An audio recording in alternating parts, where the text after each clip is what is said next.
एक तरफ काठमांडू की सड़कें खून से लाल हैं तो दूसरी तरफ युवाओं की चीखें आसमान छू रही हैं। एक तरफ युवाओं के फैसले को लेकर सवाल उठ रहे हैं कि क्या पूर्व प्रधानमंत्री की पत्नी को मारना सही था।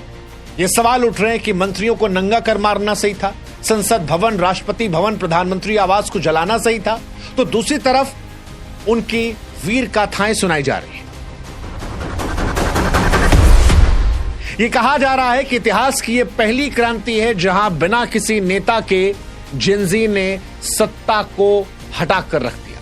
36-38 घंटों में सरकार बदल कर रख दिया। सोशल मीडिया पर मीम्स और वीडियोस डालने वाली जेनजी आज क्रांति का प्रतीक बन चुकी है। दुनिया में कई जगह युवाओं को इंस्पायर कर रही है।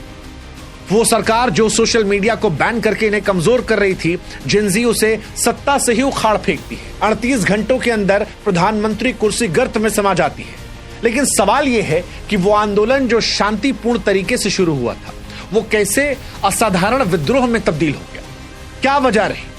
ये सवाल बड़ा महत्वपूर्ण है, क्योंकि जब आप जड़ में जाएंगे तो आपको दिखाई पड़ेगा कि वो जेनजी जो हाथों में तख्तियां लेकर प्रोटेस्ट कर रहे थे, वो जो कह रहे थे कि सोशल मीडिया को बैन ना कीजिए, वो आज उग्र थे। उनका गुस्सा उग्र था। और ये गुस्सा यूं ही नहीं था। ये 38 घंटे में जो सरकार बदली है, ये यूं ही नहीं है।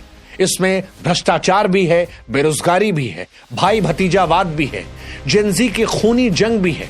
और ये सब मिलाकर उस नेपाल को जो कभी शांति का प्रतीक था, आज अस्थिरता में डाल दिया। नेपाल क्यों जला, कैसे जला, इसे अगर आपको समझना है तो 4 सितंबर से कहानी शुरू करना पड़ेगा, जब एक बैंड ने चिंगारी जलाई थी, बाद में जिसे पुलिस की गोलियों ने आग में तब्दील कर दिया। एक ऐसी आग जो आज नेपाल के हर जिले में जल रही है। एक ऐसी आग जिसमें झुलसकर पूर्व प्रधानमंत्री की पत्नी मर चुकी है। एक ऐसी आग जिसमें झुलसकर सारी सरकार बाहर हो चुकी है। और एक ऐसी आग जिसने नेपाल को अस्थिरता के दौर में डाल दिया है। इस कहानी को शुरू से शुरू करते हैं और ये समझते हैं कि नेपाल में जो बच्चे शांतिपूर्ण प्रदर्शन कर रहे थे, वो गुस्से में आकर अपने ही देश की संपत्ति को नुकसान क्यों पहुंचाने लगे। कहानी 4 सितंबर से शुरू होती है। 4 सितंबर 2025 को ओली सरकार ने Facebook, Instagram, YouTube, WhatsApp, x समेत 26 प्लेटफॉर्म बैन कर कहा रजिस्ट्रेशन नियम तोड़ रहे हैं। बच्चे जो थे वो यहां परेशान हुए, क्योंकि उन्हें लगा कि नेता का लड़का जो है वो तो आलीशान जिंदगी जी रहा है। और यहीं से नेपो किड्स और नेपो बेबीज हैशटैग शुरू किया गया। नेपाल की आबादी में जो लाखों करोड़ों बच्चे थे, वो सड़कों पर उतर आए, स्कूल यूनिफॉर्म में उतरे, हाथों में किताब थी, नारे लगाते। शांतिपूर्ण प्रदर्शन था। वो मांग कर रहे थे कि उनकी बात मान ली जाए। शुरुआत में आंदोलन में कॉलेज के बच्चे किताब का बैनर लेकर थे, भ्रष्टाचार और नेपोटिज्म को लेकर आवाज उठा रहे थे। लेकिन सत्ता कई बार अंधकार में चली जाती है, सत्ता अभिमान में चली जाती है, सत्ता को लोगों से कनेक्शन खत्म हो जाता है। और नेपाल में भी यही हुआ। नेपाल की सरकार अपने ही बच्चों को दुश्मन समझने लगी। नेपाल की सरकार यह भूल गई कि ये उनके बच्चे हैं, उनके मुल्क के बच्चे हैं। और 8 सितंबर को पुलिस ने काठमांडू में इन बच्चों पर गोलियां चला दी। 20 बच्चे मारे गए, 300 से ज्यादा घायल हुए। किसी के छाती पर गोली लगी, किसी के पैर पर, किसी की आंख के नीचे। एक 22 साल का बच्चा संसद के बाहर नारा लगाते हुए पैर में गोली खा गया। एक और वीडियो आया जिसमें बच्चे कह रहे थे कि छाती पर गोली खाई, ये नेपाल का खून है। एक जूता दिखाई पड़ा जो खून से सना हुआ था, मृत छात्र का, सोशल मीडिया पर वायरल हुआ। लोगों ने हैशटैग चलाया ब्लडी शू नेपाल, और यह हैशटैग, ये तस्वीरें दुनिया भर में ट्रेंड की। ये वो तस्वीर थी जिसने नेपाल के लोगों के मन में गुस्सा भर दिया। ये वो तस्वीर थी जिसने दुनिया को दिखाया कि नेपाल की सरकार ने कैसे नेपाली बच्चों के साथ दमन किया। ये वो तस्वीर थी जिसके बाद इन बच्चों ने शांतिपूर्ण प्रदर्शन को छोड़ दिया। और फिर जो कुछ हुआ वो दुर्भाग्यपूर्ण था। राजीव गांधी साहब ने एक बार इंदिरा गांधी जी की मौत के बाद कहा था कि जब बड़ा पेड़ गिरता है तो धरती हिलती रहती है। 20 बच्चों की मौत हुई थी। ये बच्चे अपना आपा खो बैठे और फिर फायरिंग का आदेश देने वाले डीजीपी को प्रदर्शनकारियों ने मार दिया। वो मीडिया चैनल जो बच्चों के हित की बात नहीं दिखा रहे थे, जो सरकार के भोंपू बने बैठे थे, उन चैनलों पर हमला कर दिया गया। टीवी स्टेशन को आग लगा दिया गया, मंत्रियों को निशाना बना दिया गया। नेपाल के वित्त मंत्री विष्णु पौडेल को गली में पीटा गया, दौड़ा दौड़ा कर। कच्छा पहन के उनका वीडियो वायरल हो रहा है।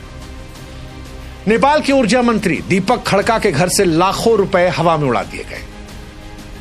पूर्व पीएम शेर बहादुर देवबा और उनकी पत्नी पर हमला हुआ, पत्नी झुलसकर मर गई।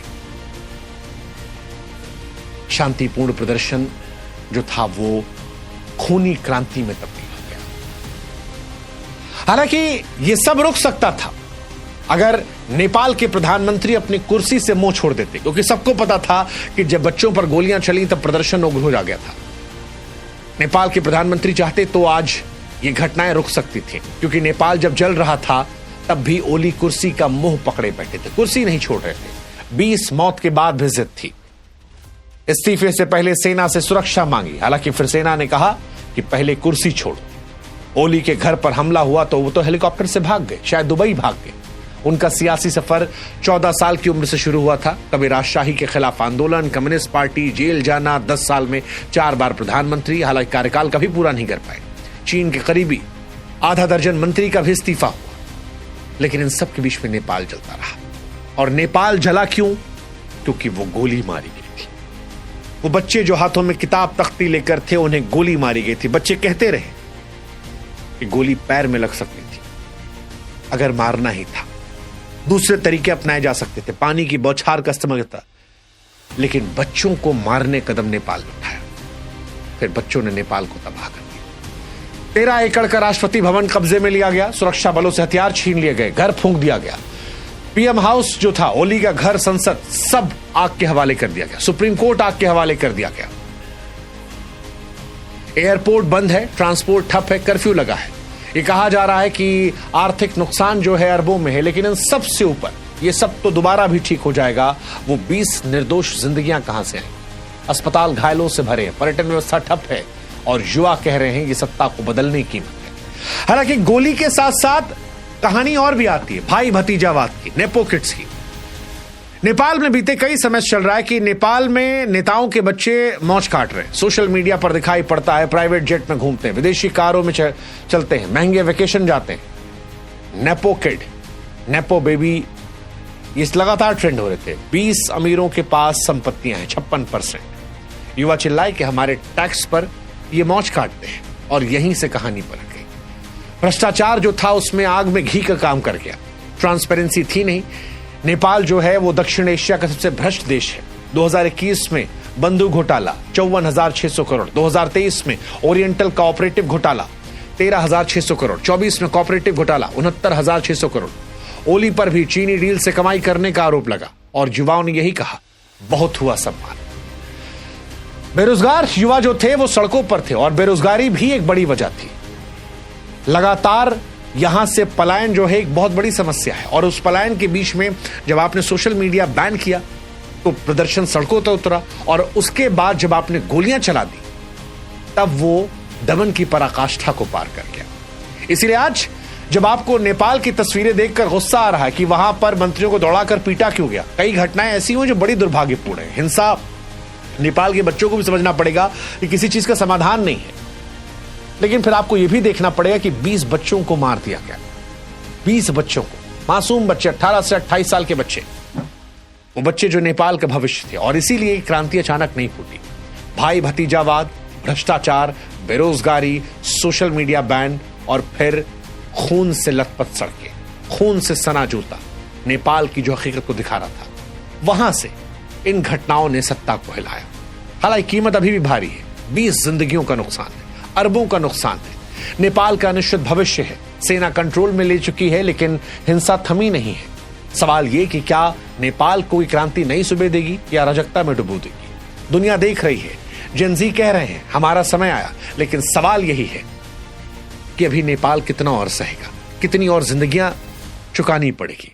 ये सवाल बड़ा महत्वपूर्ण है, और इसीलिए आज हम पूछ रहे हैं कि इस दुर्दशा के लिए जिम्मेदार कौन?